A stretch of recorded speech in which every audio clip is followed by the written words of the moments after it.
morning. Please join me in the Pledge of Allegiance.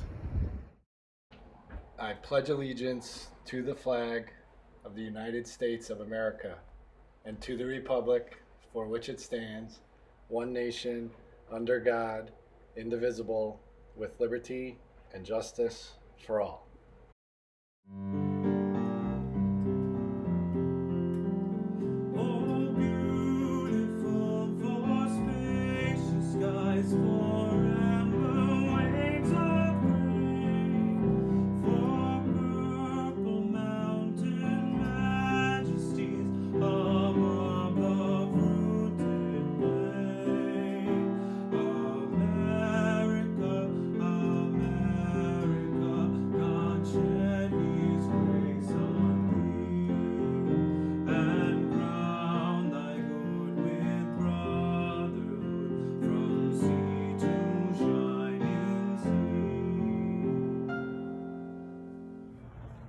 Good morning, Sag Harbor Elementary.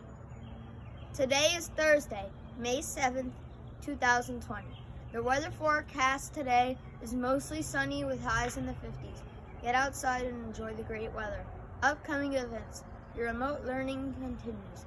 Please check your schedule so you know when you are joining your classroom Google Hangouts and your special area Hangouts. Today in history, 1914 U.S. Congress establishes Mother's Day as a holiday. President Wilson made the proclamation 2 days later. Trivia fact: Mother's Day is always the second Sunday in May. The most popular gift for mothers is a card. Thanks for watching and start working on your cards today. Good morning, everyone. I hope you're enjoying a nice week. I'd like to thank Casey for doing a nice job with our announcements. And boys and girls, now I'd like you to join me in saying a happy birthday to Miss Montaldo.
boys and girls, the school is a lonely place without you around, but I have made a few new friends, and last week they visited, and I'd like to introduce them to you now.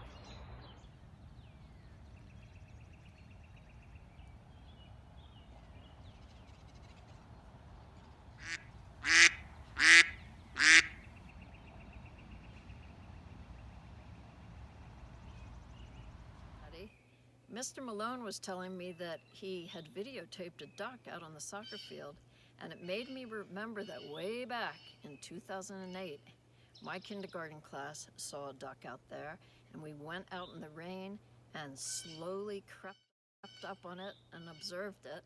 And then I remembered that those children are now the seniors at Pearson, and they're going to graduate.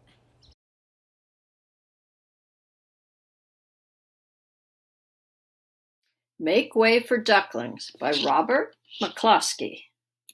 Make Way for Ducklings. Mr. and Mrs. Mallard were looking for a place to live, but every time Mr. Mallard saw what looked like a nice place, Mrs. Mallard said it was no good. There were sure to be foxes in the woods or turtles in the water, and she was not going to raise a family where there might be foxes or turtles. So they flew on and on. When they got to Boston, they felt too tired to go any further. There was a nice pond in the public garden with a little island on it. The very place to spend the night, quacked Mr. Mallard, so down they flapped. Next morning they fished for their breakfast in the mud at the bottom of the pond, but they didn't find much. Just as they were getting ready to start on their way, a strange, enormous bird came by. It was pushing a boat full of people, and there was a man sitting on its back. "Good morning," quacked Mr. Mallard, being polite. The big bird was too proud to answer, but the people on the boat threw peanuts into the water, so the Mallards followed them all around the pond and got another breakfast, better than the first. "I like this place," said Mrs. Mallard as they climbed out on the bank and waddled along. "Why don't we build a nest and raise our ducklings right in this pond? There are no foxes and no turtles, and the people feed us peanuts. What could be better?" "Good," said Mr. Mallard, delighted that at last Mrs. Mallard had found a place that suited her. "But—" "Look out!" squawked Mrs. Mallard, all of a dither. "You'll get run over." And when she got her breath, she added, "This is no place for babies. With all those horrid things rushing about, we'll have to look somewhere else." So they flew over Beacon Hill and round the State House, but there was no place there. They looked in Louisburg Square, but there was no water to swim in. Then they flew over the Charles River.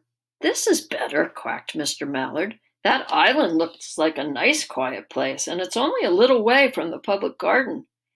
"Yes," said Mrs. Mallard, remembering the peanuts. "That looks like just the right place to hatch ducklings." So they chose a cozy spot among the bushes near the water and settled down to build their nest, and only just in time, for now they were beginning to molt. All their old wing feathers started to drop out, and they would not be able to fly again until the new ones grew in. But of course they could swim, and one day they swam over to the park on the riverbank, and there they met a policeman called Michael. Michael fed them peanuts, and after that the Mallards called on Michael every day. After Mrs. Mallard had laid 8 eggs in the nest, she couldn't go to visit Michael anymore because she had to sit on the eggs to keep them warm. She moved off the nest only to get a drink of water, or to have her lunch, or to count the eggs and make sure they were all there. One day, the ducklings hatched out. First came Jack, then Cack, and then Lack, then Mack, and Knack, and Whack, and Pack, and Quack.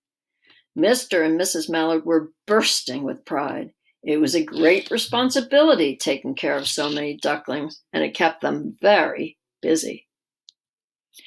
One day, Mr. Mallard decided he'd like to take a trip to see what the rest of the river was like further on. So off he set. "I'll meet you in a week in the public garden," he quacked over his shoulder. "Take good care of the ducklings." "Don't you worry," said Mrs. Mallard. "I know all about bringing up children." And she did. She taught them how to swim and dive. She taught them to walk in a line, to come when they were called, and to keep a safe distance from bikes and scooters and other things with wheels. When at last she felt perfectly satisfied with them, she said one morning, "Come along, children, follow me." Before you could wink an eyelash, Jack, Cack, Lack, Mack, Knack, Whack, Pack, and Quack fell into line just as they had been taught. Mrs. Mallard led the way into the water, and they swam behind her to the opposite bank. There they waded ashore and waddled along till they came to the highway. Mrs. Mallard stepped out to cross the road. "Honk, honk," went the horns on the speeding cars. "Quack," went Mrs. Mallard as she tumbled back again. "Quack, quack, quack, quack," went Jack, Cack, Lack, Mack, Knack, Whack, Pack, and Quack, just as loud as their little quackers could quack. The cars kept speeding by and honking, and Mrs. Mallard and the ducklings kept right on quack, quack, quacking. They made such a noise that Michael came running, waving his arms and blowing his whistle. He planted himself in the center of the road, raised one hand to stop the traffic, and then beckoned with the other, the way policemen do, for Mrs. Mallard to cross over. As soon as Mrs. Mallard and the ducklings were safe on the other side and on their way down Mount Vernon Street, Michael rushed back to his police booth. He called Clancy at headquarters and said, "There's a family of ducks walking down the street." Clancy said, "Family of what?" "Ducks," yelled Michael. "Send a police car, quick." Meanwhile, Mrs. Mallard had reached the corner bookshop and turned into Charles Street, with Jack, Cack, Lack, Mack, Knack, Whack, Pack, and Quack all marching in line behind her. Everyone stared. An old lady from Beacon Hill said, "Isn't it amazing?" And the man who swept the street said, "Well, now ain't that nice?" And when Mrs. Mallard heard them, she was so proud she tipped her nose in the air and walked along with an extra swing in her waddle. When they came to the corner of Beacon Street, there was the police car with 4 policemen that Clancy had sent from headquarters. The policemen held back the traffic so Mrs. Mallard and the ducklings could march across the street, right on into the public garden. Inside the gate, they all turned round to say thank you to the policeman. The policeman smiled and waved goodbye. When they reached the pond and swam across to the little island, there was Mr. Mallard waiting for them, just as he had promised. The ducklings liked the new island so much that they decided to live there. All day long they follow the swan boats and eat peanuts. And when night falls, they swim to their little island and go to sleep.